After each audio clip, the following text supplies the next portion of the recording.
আল্লাহর হাবিব বললেন, ও সাহাবারা, ওয়াল্লাহি ইন্নী লাআখশাকুম লিল্লাহি ওয়া আতকাকুম লাহু, আল্লাহর কসম তোমাদের চাইতে আমি আল্লাহকে সবচাইতে বেশি ভয় করি। তোমরা কতটুকু আল্লাহকে ভয় করো, কিন্তু আমি নবী তোমাদের সবার চাইতে ভয় আমি আল্লাহ রব্বুল আলামিনকে বেশি করি। সুবহানাল্লাহ। তোমরা এক একজন শুরু করে দিলা যে আজকে থেকে আর দুনিয়া করবা না, তোমরা দুনিয়া ছেড়ে দিবা, সংসার ছেড়ে দিবা, বিয়া শাদী বাদ দিবা, সারা বছর শুধু তাসবিহ তাহলিল নামাজ রোজার দিয়া থাকবা। তবে শুইনা রাখো, ওয়া উসাল্লি ওয়া আরকুদু ওয়া আতাযাওয়াজুন নিসা ফামান রাগিবা আন সুন্নতি ফালাইসা মিন্নি। তোমরা জানিয়া রাখো, আমিও রাতে নামাজ পড়ি, আবার আমি রাতে ঘুমাই। আমি তো তোমাদের চাইতে আল্লাহকে বেশি ভয় করি, কিন্তু আমি রাতে নামাজও পড়ি, আবার রাতের বেলা ঘুমায়ও। ওয়াসুমু ওয়াফতিরু, আমি রোজাও রাখি, আমার রোজা ভেঙ্গে দেই, রোজা রাখি না। আমি মহিলাদেরকে বিবাহ করেছি, আমি সংসার ছাইড়া দেই না। আল্লাহ রাব্বুল আলামিন কোরআনের মধ্যে বলেছেন, কাফেররা আল্লাহ নবীকে বলেছিলেন, অকালু মা লিহাজার রাসূল ইয়াকুলুত তাআমা ওয়া ইয়ামশি ফিল আসওয়াক। কাফেররা বলতেন, এ আবার কেমন রাসূল, এ রাসূল দেই খাবার খায়, বাজারে যায়, হাট বাজার করে, লেনদেন করে, উঠা বসা করে।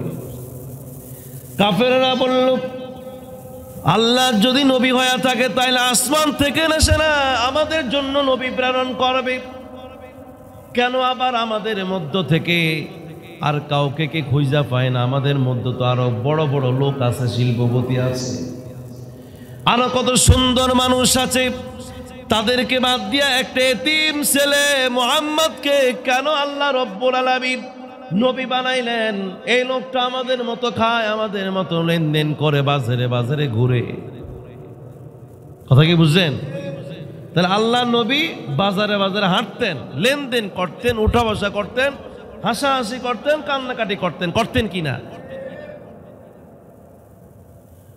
প্রিয় ভাইয়েরা আমার, আমি আপনাদেরকে উদ্দেশ্য করে বললাম, এই জন্য বললাম দুনিয়াও করা লাগবে, আখিরাতের জন্য কাজ করা লাগবে। লাগবে কিনা? শুধু দুনিয়ার পিছনে নয়, শুধু দুনিয়ার পিছনে নয়, শুধু আখিরাতের পিছনে নয়, শুধু আখিরাতের পিছনে নয়, আপনাকে বের করতে হবে দুনিয়া কতটুকু আপনি করবেন, আখিরাতের জন্য কতটুকু করবেন। এই যে যোহরের নামাজ থেকে আসরের নামাজ পর্যন্ত তাফসীরুল কোরআন মাহফিল করি, এটা আখিরাতের জন্য করি, ঠিক কিনা বলেন? এতটুকু সময় আপনাকে যদি বের যদি আপনি না করতে পারেন, হতভাগা 15 দিন যাবত এই মসজিদে তাফসীরুল কোরআন মাহফিলের আয়োজন, এত সুন্দর আয়োজন, নেকের আয়োজন, এটা তো সব জায়গায় আয়োজন হয় নাই, আপনাদের জন্য আয়োজন করা হয়েছে। অথচ আপনি এখনো ঘুমায় আছেন, আপনি এখনো দুনিয়া নিয়ে আছেন। আপনি একটু বের করেন, কোরবানি করেন, জীবনকে কোরবানি করেন, জীবনকে পরিবর্তন করেন, জীবনের চাল চলন পরিবর্তন করেন। আল্লাহ রব্বুল আলামিন আপনার প্রতি আমার মতে খুশি হয়ে যাবে। সুবহানাল্লাহ পড়েন, সুবহানাল্লাহ। তাইলে শুধুমাত্র দুনিয়া দিয়া নয়, আখিরাত নিয়েও নয়, দুনিয়ার কাজ করছেন। রাসূলুল্লাহ কি ছাগল চড়ায় নাই? চড়াইছিনিও। ব্যবসা বাণিজ্য করছেনি। কোন কোন নবী টুপি সেলাই করছে, কোন কোন নবী লোহা বানায়া, ওই যে কামারেরা লোহা বানায় না, লোহা দিয়া তার হাতে বুজুর্গি ছিল, মোজেজা ছিল, হাত দিয়া লোহা দিয়া মানে বর্ম বানাইতো, এ দেহের বর্ম বানাইতো যুদ্ধের ময়দানে যাওয়ার জন্য। এগুলো বিক্রি করছেন, খাইছেন, চলাফেরা করছেন। এই জন্য ভাইরা আমার, দুনিয়াও করা লাগবে। দুনিয়া করার জন্য আল্লাহ রাব্বুল আলামিন যেইভাবে উৎসাহ দিয়েছেন, এইভাবে আল্লাহর নবীও আমাদেরকে উৎসাহ দিয়েছেন।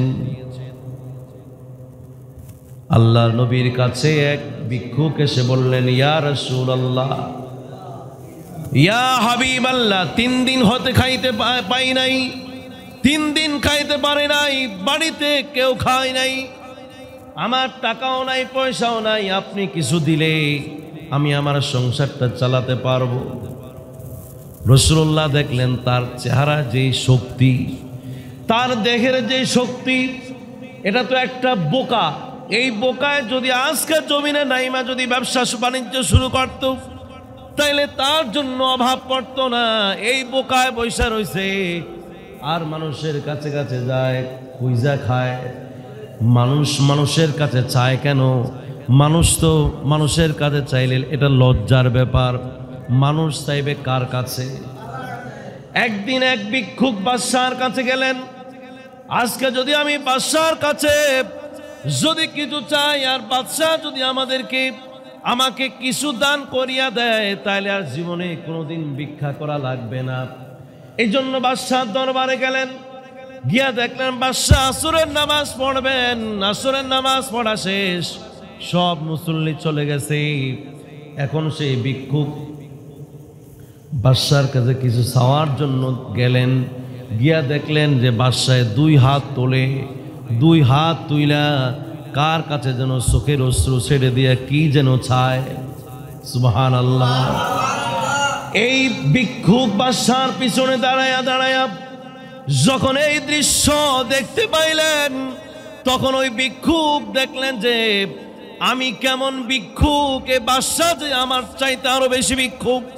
আমি মানুষের কাছে হাত পাতি একটা, আর এই ভিক্ষুকে হাত পাচ্ছে 2টা। আমি মানুষের কাছে কান্নাকাটি করিয়া কিছু আদায় করি নাই। এখন দেখি এই ভিক্ষুকে আল্লাহর কাছে, কার কাছে যেন 2 চোখের অশ্রু সাইডা দিয়া সেও চায়। ওই ভিক্ষুক চলে আসলেন, বাদশা ডাক দিলেন, ও ভিক্ষুক, কেন আসলা, কেন চলে যাইলাম? ভিক্ষুক বলল, আমি আর কি চাইবো, যার জন্য এসেছি তা পেয়ে গেছি। বাদশা বলল, কি পাইলাম? বাদশা বললেন, ভিক্ষুক বললেন, বাদশা রে, আমি চেয়েছিলাম আপনার কাছে কিছু চাইবো, এখন দেখি আমার চাওয়ার আগে আপনি কার কাছে যেন চান আমি বুঝে গেছি। আপনি আল্লাহর কাছে চায়া চায়া আপনার বাদশা হয়েছেন। আমি তো ভুল করে ফেলেছি, আমিও যদি আল্লাহর কাছে চাইতাম আমি আপনার মতো বাদশা হয়ে যেতাম। তাহলে আমি আর আপনার মধ্যে পার্থক্য কি আল্লাহর কাছে চাওয়া না চাওয়া? আল্লাহর কাছে যদি চাই, আল্লাহর কাছে কোনো অভাব নাই, কোনো অভাব নাই। আমরা চাই না, আমাদেরকে আল্লাহ দেয় না। আল্লাহ বলেছেন আমার কাছে চাও, আমার কাছে চাও, উদউনি আস্তাজিব লাকুম, আমাকে ডাকো আমি তোমার ডাকে সাড়া দেব। কিন্তু আমরা তা না করে মানুষ দুনিয়ার পেছনে ঘুরলাম, রিজিকের পেছনে ঘুরলাম। আমার রিজিক তো অতটুকু বরাদ্দ যতটুকু আমি নিয়ে আসছি, এর চাইতে আর বেশি রিজিক আমি অর্জন করতে পারবো না। পারবেন নাকি? কখনোই পারবেন না, কখনোই পারা যায় না। এই জন্য রিজিকের পিছনে না ঘুরা রাজ্জাকের পিছনে যদি ঘোরা যায়, আল্লাহর পিছনে যদি ঘোরা যায়, তাহলে রিজিক আপনার বৃদ্ধি করে দিবেন কে? জোরে বলতে হবে, কে করে দিবেন? এই জন্য প্রিয় ভাইরা, আল্লাহর হাবিব বললেন, ইয়ানজিলু রাব্বুনা তাবারাকা ওয়া তাআলা কুল্লা লাইলাতিন ইলাস সামাইদ দুনিয়া। প্রত্যেক রাতে, রোজা বাদেও রোজা ছাড়াও প্রত্যেক রাতের বেলায় মহান যিনি আল্লাহ রাব্বুল আলামিন, তিনি দুনিয়ার আসমানে আসেন। সুবহানাল্লাহ। এই সময় আয়েশা হিনা ইয়াবকা সুলুসাল লাইলিল আখির, এবং শেষ রাত পর্যন্ত তিনি দুনিয়ার আসমান পর্যন্ত অপেক্ষা করেন। এখানে আয়েশা বলে, মাইয়া দুউনি ফাস্তাজিবু লাকুম, কে আছো আমাকে ডাকো আমি তোমার ডাকে সাড়া দেব। মাইয়া সাল্লি ফাউতিহি, কে আছো কি চাইবা আমার কাছে চাও আমি দেব। মাইয়া সাগফিরনি ফাগফির লাহু, কে ক্ষমা চাইবা ক্ষমা আমি করে দেব। কে রিজিক চাইবে আমি তোমাকে রিজিক দিব, কে অসুখ থেকে মুক্তি চাও আমি তাকে সুস্থতা করে দেব। সুবহানাল্লাহ। এই জন্য ওই ভিক্ষুককে বললেন, যাও দেখো তোমার বাড়িতে কিছু আছে কিনা। বলল যে ইয়া রাসূলুল্লাহ, আমার বাড়িতে শুধু একটা কম্বল ছাড়ার কিছুই নাই। বলল যাও কম্বল নিয়ে আসো। রাসূলের দরবারে কম্বল নিয়ে আসলেন। আল্লাহর হাবিব সেই কম্বলটা নিলামে উঠালেন। সাহাবায়ে কেরামদেরকে বললেন, কে ওই কম্বলটা কিনতে চাও? আল্লাহ নবীর এই বরকত পাবার জন্য দাম শুধু বাড়তেছে। আল্লাহ নবীর হাত থেকে কম্বল কিনবেন, আসলে কিনা নয়, বরকত নেবার জন্য দাম শুধু বাড়াইতেছে। দাম বাড়াইতে বাড়াইতে যখন দাম চাঙ্গা হয়ে গেল, এই সময় আল্লাহর হাবিব বললেন, ঠিক আছে রাখো। এই মূল্য নিয়ে ওই ভিক্ষুককে বললেন, যাও তোমাকে অর্ধেক টাকা দিয়ে দিলাম, অর্ধেক টাকা দিয়া তুমি বাড়িতে খাবার নিয়ে যাও, আর তোমার সংসার তুমি করো, আর বাকি অর্ধেক টাকা দিয়ে একটা কুঠার কিনে আমার কাছে আসো। আল্লাহর হাবিব এই কুঠারটা তার হাতে উঠায়া দিলেন। বনের মধ্যে সে কাঠ কাটা শুরু করে দিলেন। আর আল্লাহ নবী বলেন, এই লোকটা আমার কাছে কয়েক মাস পরে যখন আসলো, আল্লাহর হাবিবকে বলল, ইয়া রাসূলুল্লাহ, ইয়া হাবিবাল্লাহ, একমাত্র পথের দিশা আপনি দিয়েছেন, কেউ এই বুদ্ধি দেয় নাই, পরামর্শ দেয় নাই। আজকে আমার সংসারের মধ্যে কোনো অভাব নাই। এই জন্য ভাইরা আমার, দুনিয়ার পিছনে আর কত ঘুরলাম, দুনিয়ার পিছনে আর কত ঘুরলাম, সংসার করতে করতে আর কত করব, আর কি করব। এই তাফসিরুল কোরআন মাহফিলে আজকে এই দুরবস্থা না বুঝার কারণে তারা মনে করে যে তারা জিতে গেছে, আসলে জিতে যায় নাই, বরং যারা নেক আমল করেছে তারাই একমাত্র লাভবান হয়েছে। আমার সাথে পড়ে আল্লাহ রাব্বুল আলামিন বলেছেন, ওয়াল আশরি ইন্নাল ইনসানা লাফি খুসরিন ইল্লাল্লাযীনা আমানু ওয়া আমিলুস সালিহাত ওয়া তাওয়াসাউ বিল হাক্কি ওয়া তাওয়াসাউ বিস সাবর। তারাই ক্ষতিগ্রস্ত যারা দুনিয়ার পেছনে আছে, আর যারা ঈমান আনলো, নেক আমল করলো, ভালো উপদেশ দিল, আর ধৈর্য ধারণের উপদেশ দিল, তারাই একমাত্র আল্লাহ রব্বুল আলামিনের ভাষায় তারাই ধনী, তারাই শিল্পপতি, তারাই লাভবান হয়ে গেছে। অতএব আমরা কি লসের লোক না লাভবানের? আমরা লাভবান না, আমাদের লাভ।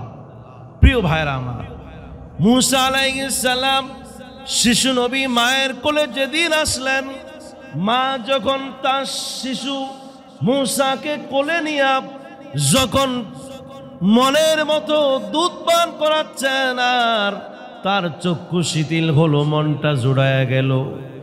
তারা ফেরাউনের স্ত্রী সবাই মুসার মাকে প্রস্তাব করলো যে আজ থেকে আপনি এই রাজপ্রাসাদে থাকবেন। সুবহানাল্লাহ।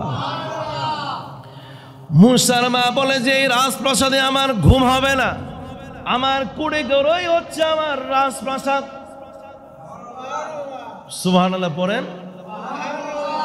এই রাজ দরবারের রাজপ্রাসাদ আমার জন্য রাজপ্রাসাদ নয়।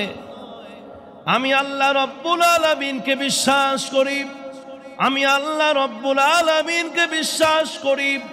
আমার ধর্ম ইসলাম। আমার এই দুনিয়ার রাজপ্রাসাদে আমার কোনো ঘুম আসবে না। আমার যদিও ঘরটা কুড়ে ঘর, কিন্তু ওই কুড়ে ঘরের মধ্যে আমার আল্লাহর রহমতের নজর আমার প্রতি আছে। নারে তাকবীর। প্রিয় ভাইয়েরা আমার, আল্লাহর ওলি যারা হয়, আল্লাহওয়ালা যারা হয়, নবী বংশের যারা হয়, তারা কোনোদিন রাজপ্রাসাদ চায় না। কুড়ে ঘরের মধ্যেই তার জন্য রাজপ্রাসাদ হয়ে যায়, শান্তি হয়ে যায়। চিল্লে এখন আল্লাহু আকবার।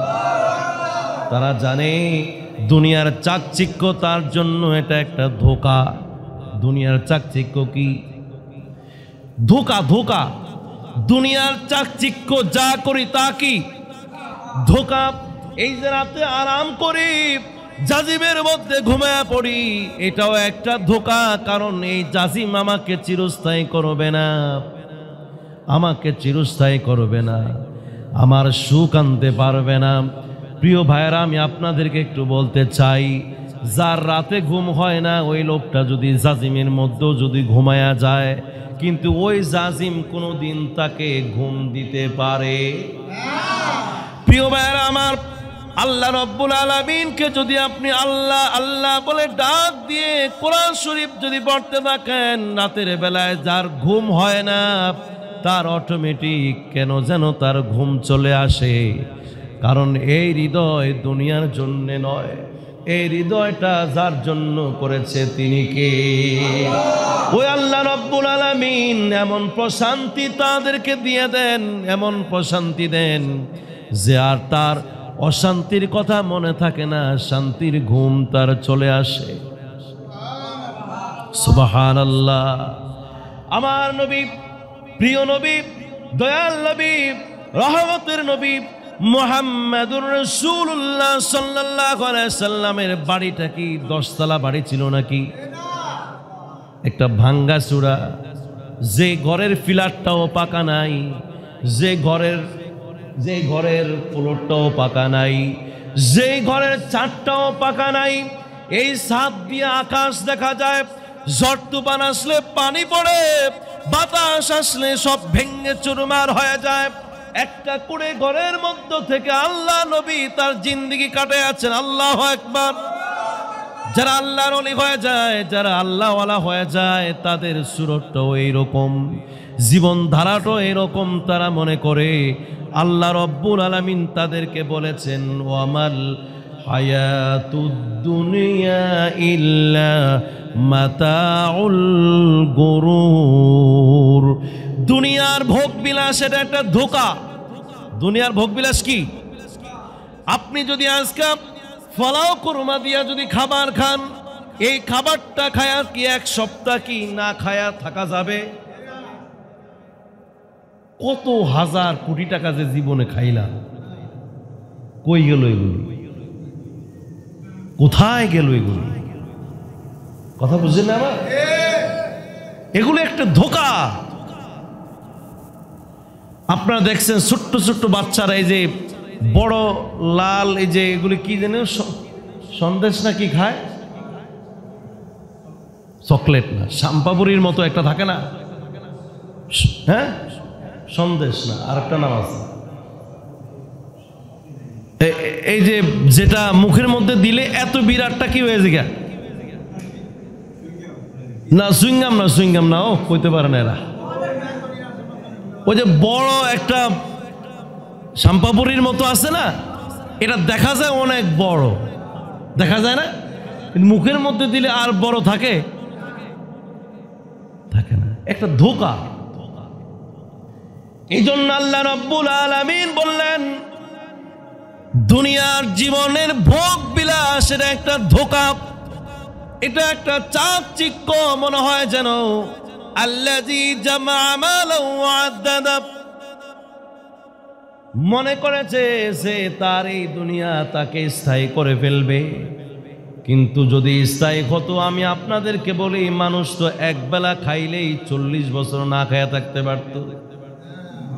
পারতো কিনা?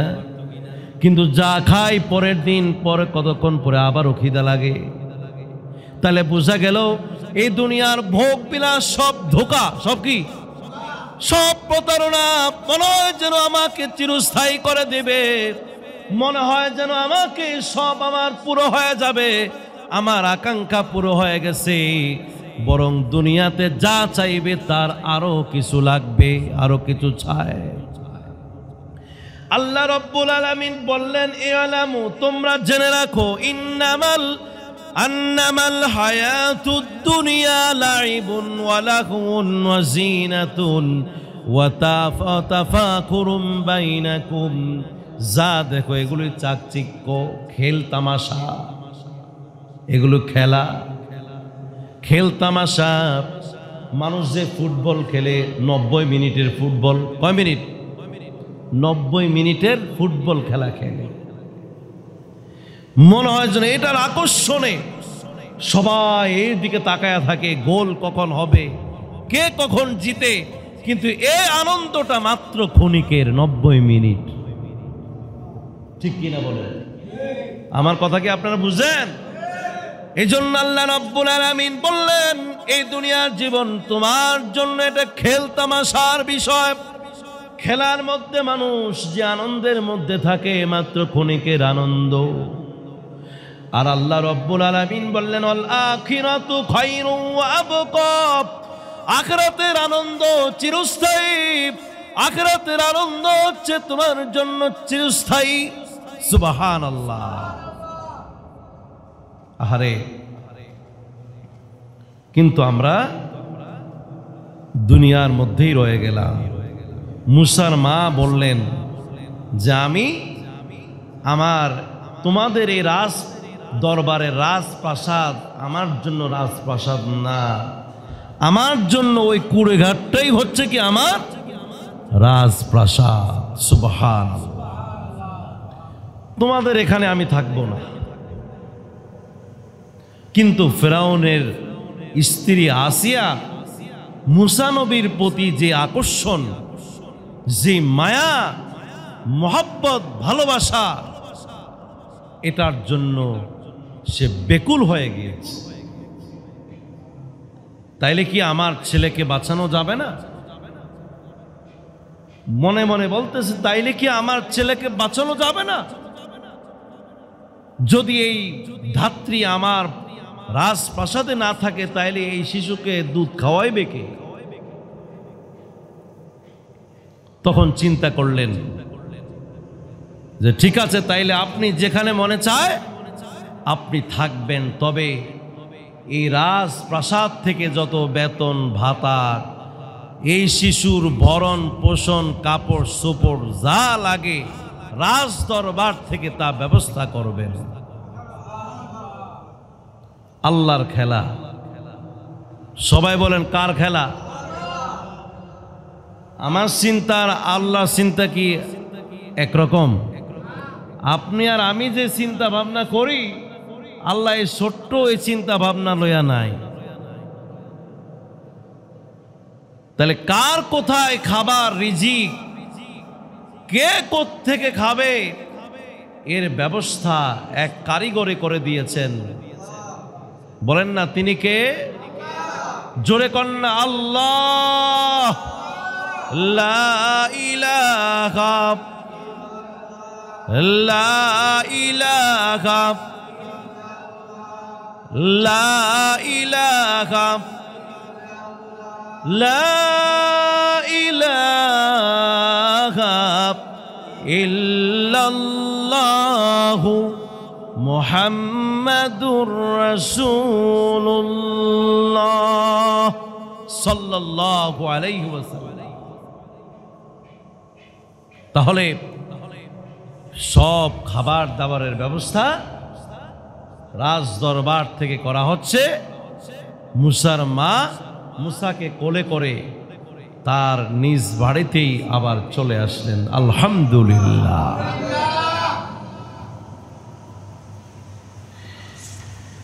আল্লাহ তাআলা কি না করতে পারেন, সব তিনি করতে পারেন। যে শত্রুর ভয়ে চুলার মধ্যে ছেড়ে দিয়েছিলেন, যে শত্রুর ভয়ে সাগরের নীল দরিয়াতে ছেড়ে দিয়েছিলেন, ওই শত্রু এখন তার সন্তানের লালন পালনের ভার গ্রহণ করেছেন। আল্লাহ বললেন, ইন্নাহুম ইয়াকিদুনা কাইদা। তোমরা চিন্তা করো যে আল্লাহকে কিভাবে ঠকানো যায়, তোমরাও ষড়যন্ত্র করো। আর ও আকিদু কায়দা, আমিও কিছু কায়দা কানুন করি। সুবহানাল্লাহ। তোমরা ষড়যন্ত্র করেছো মুসা নবীকে জবাই করে দেবে, আর আমি কায়দা কানুন করেছি যে তোমার এই তরবারি রাইখা এই শিশুর জন্য খেদমতে নিয়োজিত হয়ে যাবে। কি খেদমতটা শুরু হয়ে গেছে। সুবহানাল্লাহ বলবেন না? শুকরিয়া আদায় করে শেষ করতে পারবে মুসার মা? মুসলমানরা কি শুকরিয়া আদায় করে শেষ করতে পারে?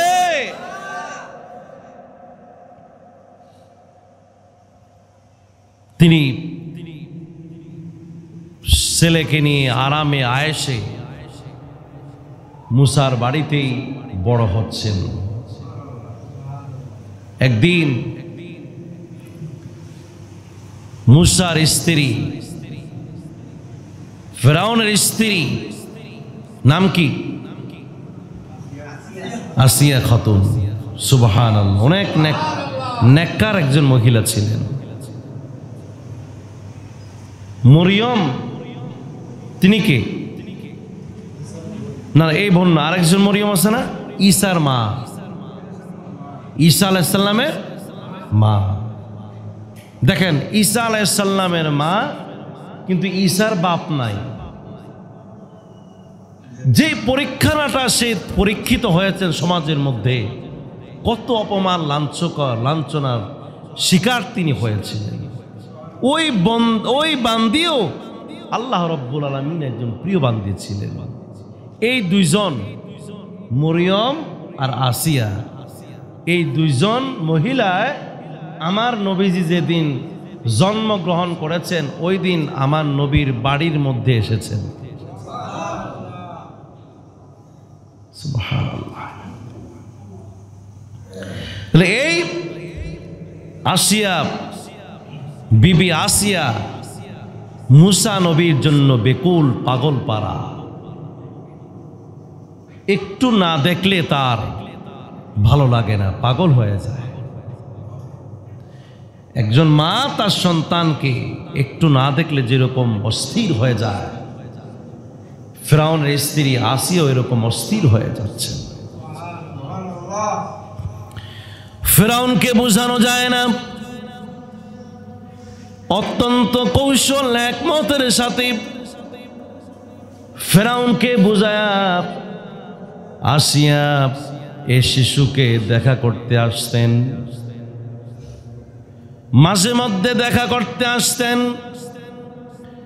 ফেরাউনের স্ত্রী আসিয়া একদিন পরামর্শ করলেন, চিন্তা করলেন, আমার এই সন্তান রাজপুত, এই রাজপুত্রকে রাজ দরবারে একদিন আনা দরকার। সুবহানাল্লাহ।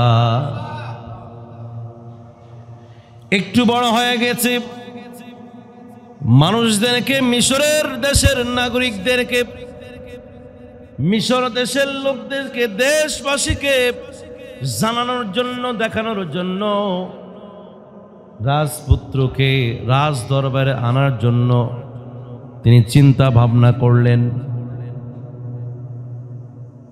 কারণ এই সন্তান রাজপুতের মতোই লাগে, তার যেমন চেহারা তেমন হৃষ্টপুষ্ট, কিন্তু তারা তো বুঝে না যে এই শিশু একজন আল্লাহর নবী। সুবহানাল্লাহ।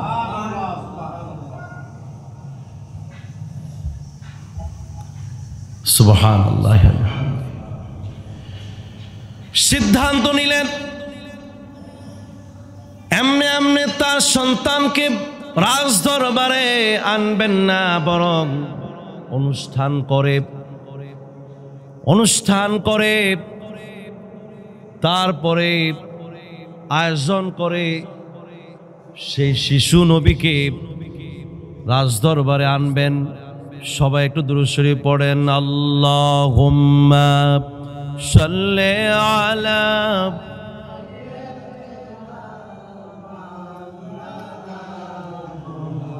ওয়া আলা আলি সাইয়্যিদিনা মাওলানা মুহাম্মদ। আল্লাহুম্মা সাল্লি আলা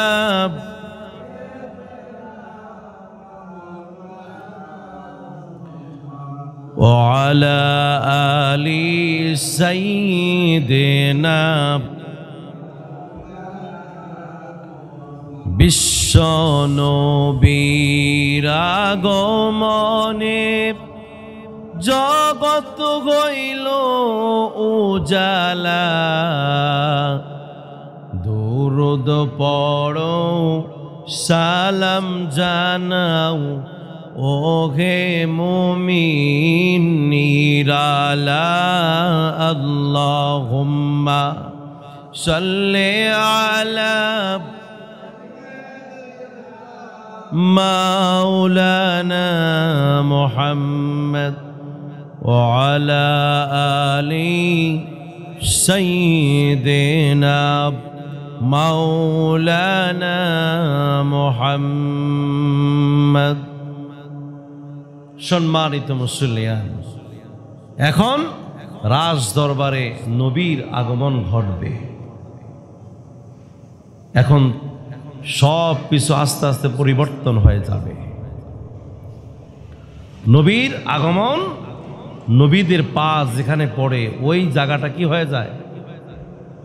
বরকতময় হয়ে যায়। এমনকি আল্লাহর ওলিদেরও যেখানে পা কদম পড়ে সেই কদমটা কি হয়ে যায়? ওই জায়গাটা বরকতময় হয়ে যায়।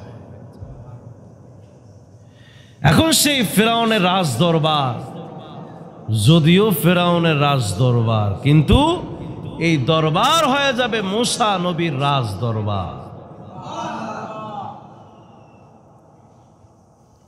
নবীরা, আল্লাহর ওলিরা, যারা আল্লাহ ওয়ালা, তাদেরকে ভালোবাসতে হবে। দুশ্মনী করা যায় না। দুশ্মনী করলে বরকত চলে যায়, বরকত কমে যায়।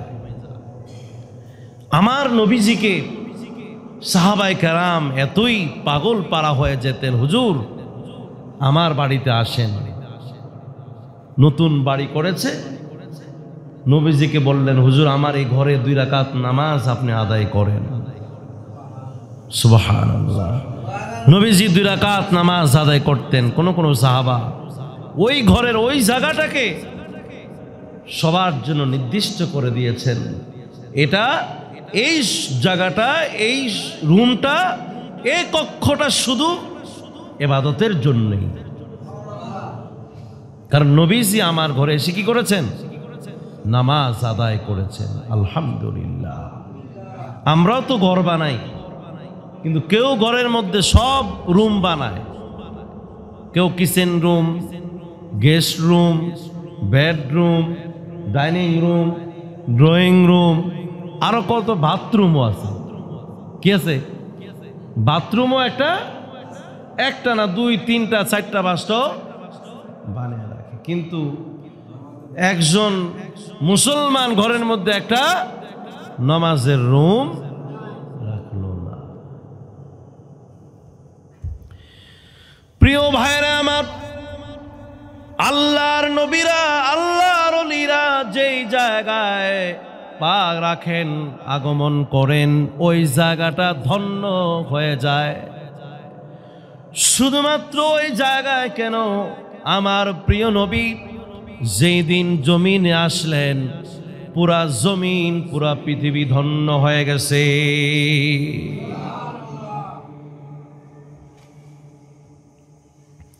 ইব্রাহিম আলাইহিস সালাম আল্লাহর কাছে দোয়া করেছিলেন, আল্লাহ আমার বংশে নবী পাঠায়েন, যেই নবীর উসিলায় সব তৈরি করেছে।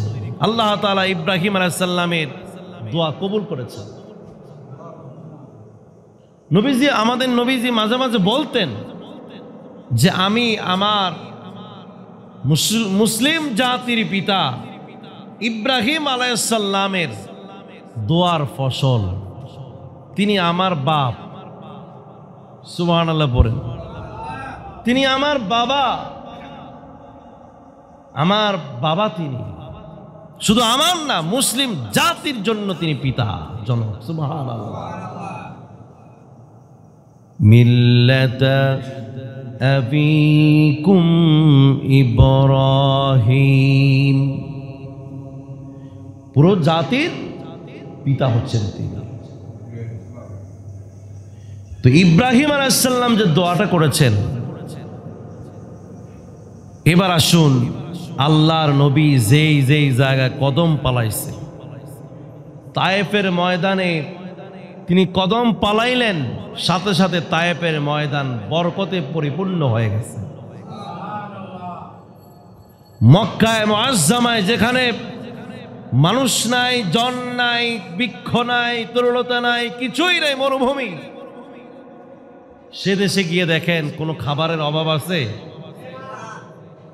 খাবার ফালায়া দেয়, খাবারের অভাব নাই। কি ফল মূল, উট, খাবার দাবার ইত্যাদি, কি বরকতে পরিপূর্ণ করে দিলেন। নবীদের আবির্ভাবের কারণে, পদার্পণের কারণে। সুবহানাল্লাহ। এগুলি শুধু আমাদের নবীর যুগে কেন, যুগ যুগ ধরে প্রত্যেকটা নবী যেই যেই জায়গায় পা রেখেছেন, ওই ওই জায়গা কি হয়ে গেছে? বরকতে পরিপূর্ণ হয়ে গেছে। আপনিও মনে রাখবেন, যেই তারিখ নির্ধারণ করা হয়েছে মুসা নবী রাজ দরবারে আগমন করবেন, আল্লাহ রাব্বুল আলামিন এই শিশু নবী মুসা নবীর আগমনের কারণে এদেশ থেকে, এই রাজত্ব থেকে সব ধরনের মূর্তি পূজাগুলো ভেঙ্গে চুরমার হয়ে ধ্বংস হয়ে যাবে। সময় বেশি বাকি নাই, সময় বেশি বাকি থাকবে না। এই শিশুর আগমন মানে এই ফেরাউন ধ্বংস হয়ে যাওয়া, আর এই সন্তান আসা মানে মুসলমানদের রাজত্ব কায়েম হয়ে যাওয়া। এই শিশু নবী এই রাজদরবারে আসা মানে জনগণের, মানুষের ভাগ্য খুলে যাওয়া। আজ থেকে আর নির্যাতন চলবে না, মানুষ অবিচার আর পাবে না, মানুষ আর লুটপাট করবে না, মানুষ আর দুর্নীতি করবে না। আজ থেকে মানুষ তার মানবাধিকার, যা অধিকার তা তারা ফিরে পেয়ে যাবে। একটু অপেক্ষা, কি একটু অপেক্ষা। আল্লাহ রাব্বুল আলামিনের ওয়াদা ছিল, যেই জাতিকে দুর্বল করে রাখা হয়েছে, যেই জাতিকে দুর্বল করার জন্য পুত্র সন্তানদেরকে জবাই করে দেওয়া হয়েছে, আমার ইচ্ছা এই জাতিকে ফিরআউনের রাজত্বে রাজ কায়েম করে তাদেরকে চিরস্থায়ী করে দেওয়া।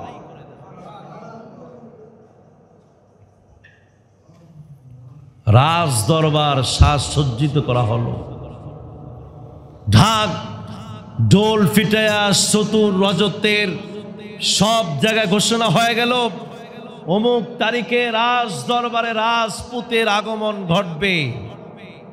সুবহানাল্লাহ পড়বেন না? রাজপুতের আগমন। অতএব রাজাকে খুশি করবার জন্য এই রাজপুতের জন্য যত উপঢৌকন, পুরস্কার, হাদিয়া, যার যা আছে মূল্যবানের, এগুলো নিয়ে হাজির হবা। অনুষ্ঠান হলে আমরা কি করি? উপঢৌকন, বিভিন্ন পুরস্কার আমরা নেই না? ঠিক এরকম উপহার সামগ্রী নিয়ে সবাই হাজির হবে। আর ওই দিক দিয়ে সেই মুসার বাড়ি কুড়ে ঘর, যেই কুড়ে ঘরে মুসা নবী থাকতেন, ওখানে রাজদরবার থেকে সাজসজ্জা করবার জন্য, তাকে সাজানোর জন্য লোক পাঠাইয়া দিল, যাও রাজপুতকে সাজানোর জন্য ব্যস্ত হয়ে যাও, কোন কোন পোশাক পরবে, কোনটা কি করবে, যাও সেখান থেকে তাকে প্রস্তুত করো। সুবহানাল্লাহ। ওই অনুষ্ঠানের মধ্যমণি হবে শিশু মুসা নবী। সুবহানাল্লাহ। আজকের অনুষ্ঠানের মধ্যমণি হবে কে? শিশু মুসা নবী। সুবহানাল্লাহ। রাতের আকাশে, জ্যোৎস্না রাতের আকাশে তারকারাজিতে ভরপুর, পুরো আসমান ভরপুর, কিন্তু এই পুরো আসমানের সৌন্দর্য আজকে একটা পূর্ণিমার চাঁদের দ্বারা।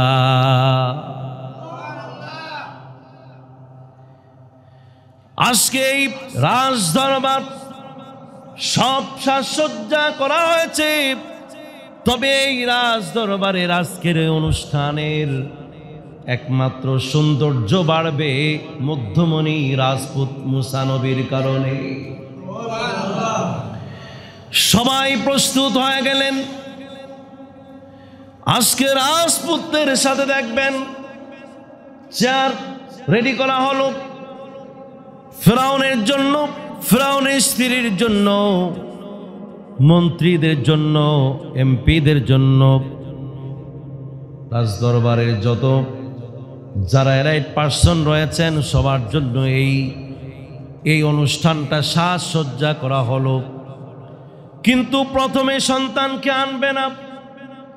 অনুষ্ঠানের শেষ দিকে মুসা নবীকে সামনে আনার জন্য যখন রেডি হয়ে গেল, চতুর্দিকে নিস্তব্ধ হয়ে গেছে।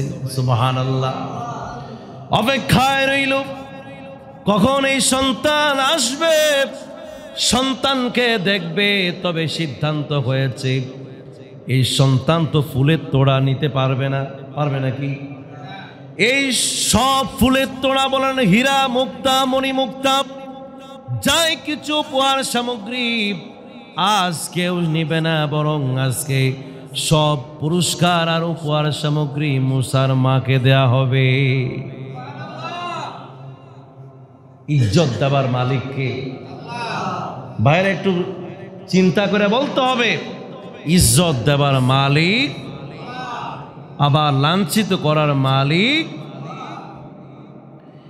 আপনারা আমার সাথে বলেন, কুলিল্লাহুম্মা মালিকাল মুলকি তুতিল মুলকা মান তাশাউ ওয়া তানজিউল মুলকা মিম্মান তাশাউ ওয়া তুইজ্জু মান তাশাউ ওয়া তুযিল্লু মান তাশাউ বিয়াদিকাল খায়র ইন্নাকা আলা কুল্লি শাইইন কাদির। আমাদের ভালো আর মন্দ একমাত্র কার হাতে? কাকে অপমান করবেন, কাকে লাঞ্ছিত করবেন, কাকে সম্মান দান করবেন, এসব তথ্য একমাত্র আল্লাহ রব্বুল আলামিনের কাছে আছে। এজন্য যারে যখন অপমান করার আল্লাহ রব্বুল আলামিন তাকে লাঞ্ছিত করে পেলেন, আর যখন তাকে সম্মান দেবার আল্লাহ রব্বুল আলামিন তাকে ইজ্জত দিয়ে দেয়। আমরা কি ইজ্জত চাই কিনা? সবাই বলতে হবে, আমরা কি সম্মান চাই কিনা? আমরা চাই আমাদের মানুষের যেন আমাদেরকে ইজ্জত দেয়, এই আল্লাহর মাখলুকাত যেন আমাদেরকে ইজ্জত দেয়, স্বয়ং আল্লাহ রব্বুল আলামিন যেন আমাদেরকে ইজ্জত দেয়। এর জন্য সব সময় নিজেকে সেবে রাখতে হবে, নিজেকে সবসময় আল্লাহর জন্য নিবেদিত করতে হবে, তাহলে সম্মান পেয়ে যাবেন ইনশাআল্লাহ। মুসার মা যা কল্পনা করে না, কল্পনার বাইরে আল্লাহ তাআলা তাকে পুরস্কার দিচ্ছেন। আপনারা ঘুমান কথা বলছেন, ঘুমায়া সুবহানাল্লাহ কইেন, একটু সুবহানাল্লাহ একটু কইেন মাঝে মাঝে, যেখানে কম দরকার কইেন, উল্টা পাল্টা দরকার নাই। যেখানে সুবহানাল্লাহ সুবহানাল্লাহ, যেখানে নাউজুবিল্লাহ নাউজুবিল্লাহ, তাইলে একটু হুঁশ থাকতে হবে। আপনাদের ঘুম হচ্ছে আমি কিন্তু জানি, কারণ কথা বলার চাইতে শোনাটা কিন্তু কঠিন। এখানে আমি বসে রয়েছি কিন্তু আমার কোনো টের পাই না, আমি কিন্তু যে এত সময় হয়ে গেছে, কিন্তু আপনারা বসে বসে যে কথা শুনেন আপনাদের অনেক কষ্ট লাগে, এটা আমি জানি। তারপরও কষ্ট বিসর্জন দিয়ে একটু কোরআনের তাফসীর আমরা শুনবো ইনশাআল্লাহ। আমাদেরকে তৌফিক দান করুন। তাহলে সিদ্ধান্ত হলো, যা পুরস্কার সব কার হাতে দিবে? মুসার মায়ের হাতে দিয়ে দিবে।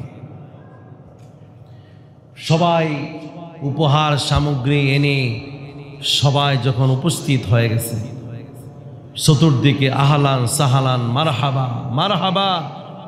আজকে রাজ দরবারে, রাজপ্রাসাদে রাজপুতের আগমন ঘটেছে। আজকে পুরো মিশর রাজত্ব ধন্য হয়েছে। সুবহানাল্লাহ।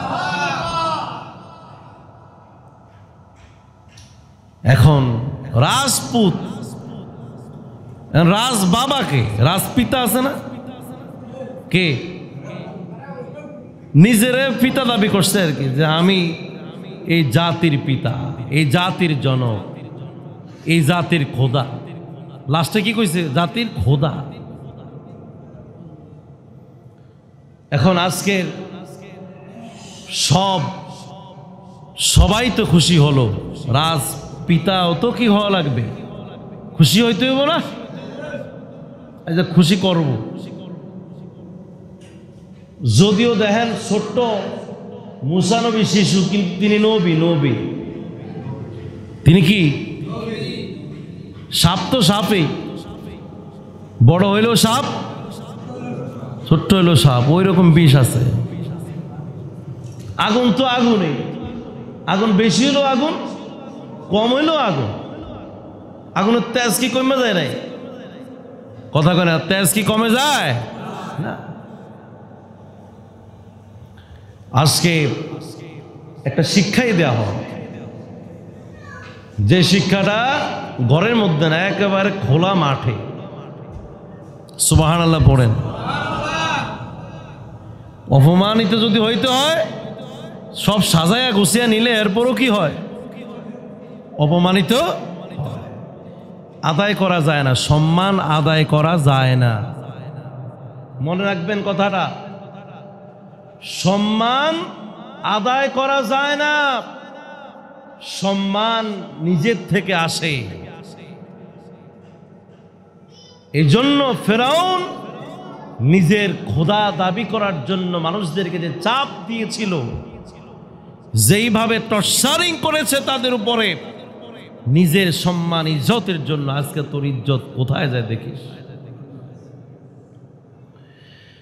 আল্লাহর নবী মুসা নবী